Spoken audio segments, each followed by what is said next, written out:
हर की लगे नहीं आई नसी नस सटाई अब फेरा में न रहा ना नोट पर बिकाई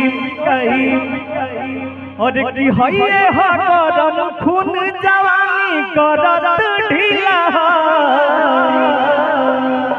अपन गरमी में बबुनी नरम ही राखई गाजीपुर जिला।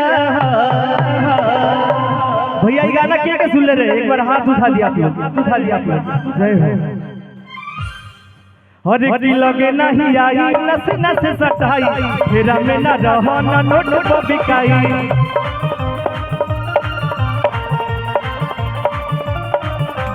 लगे नहीं आई नस नस सटाई फेरा में न रहो न नोट पर बिकाई भैया हा करम खून जवानी करत ढीला भैया हा करम खून जवानी करत ढीला अपन गरम में बबुनी नरम ही राखई गाजीपुर जिला।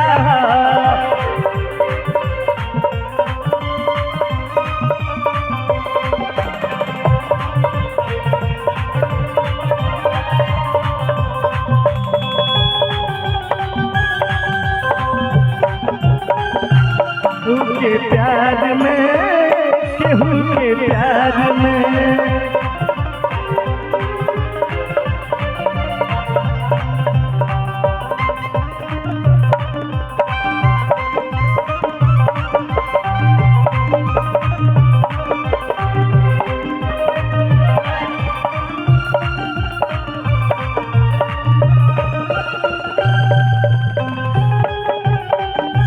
भैया वाह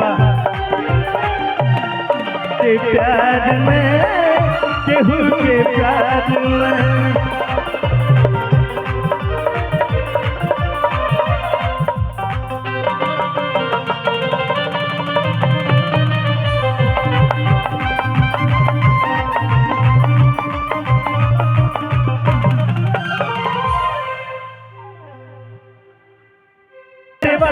कल कबूल मुर जवानी के ने बता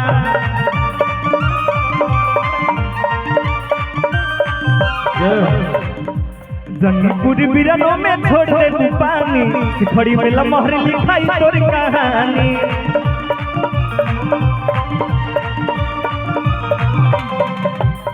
वही समय गाना का ये लाइन बहुत वायरल रहे।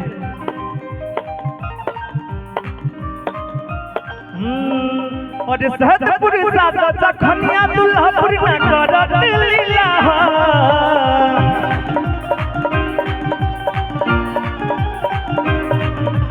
सहजपुर सादा जखनिया दुल्हापुर ना करत लीला अपन गरमी में बबुनी नरम ही राखई गाजीपुर जिला।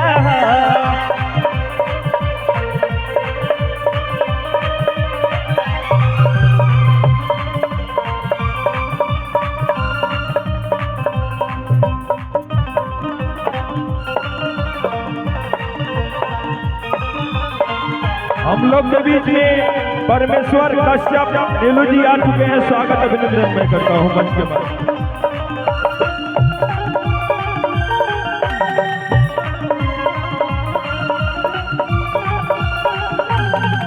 हरे गाजीपुर जिला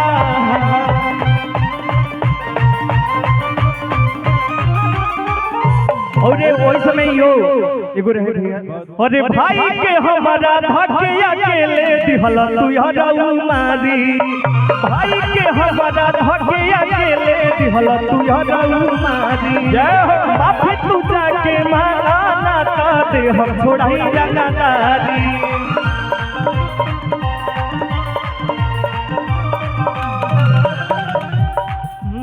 अरे नाता के शराब बबुआ अजही ठिकाना में और गाना की लाइन बहुत ज्यादा वायरल है।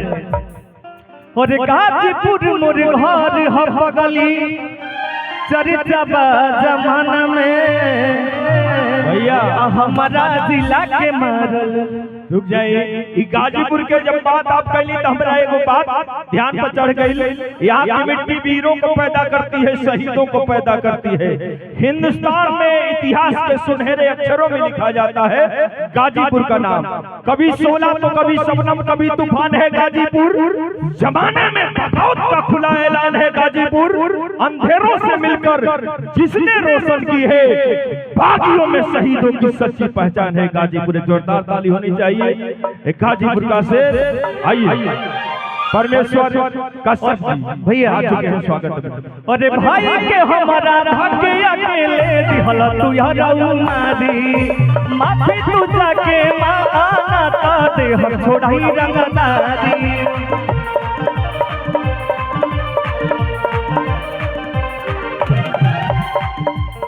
नाता किस तरफ बबुआ अजही बात ठिकाना में। और सुना और गाजीपुर मोर घर हम बगली चरित्रबा जमाना में। हमारा जिला के मारल ना एफआईआर लिखाला थाना में।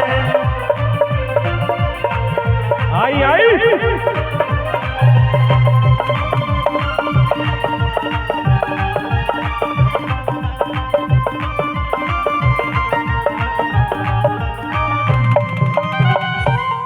जोरदार ताली होनी चाहिए ऐसा कलाकार आपके बीच में गाजीपुर का।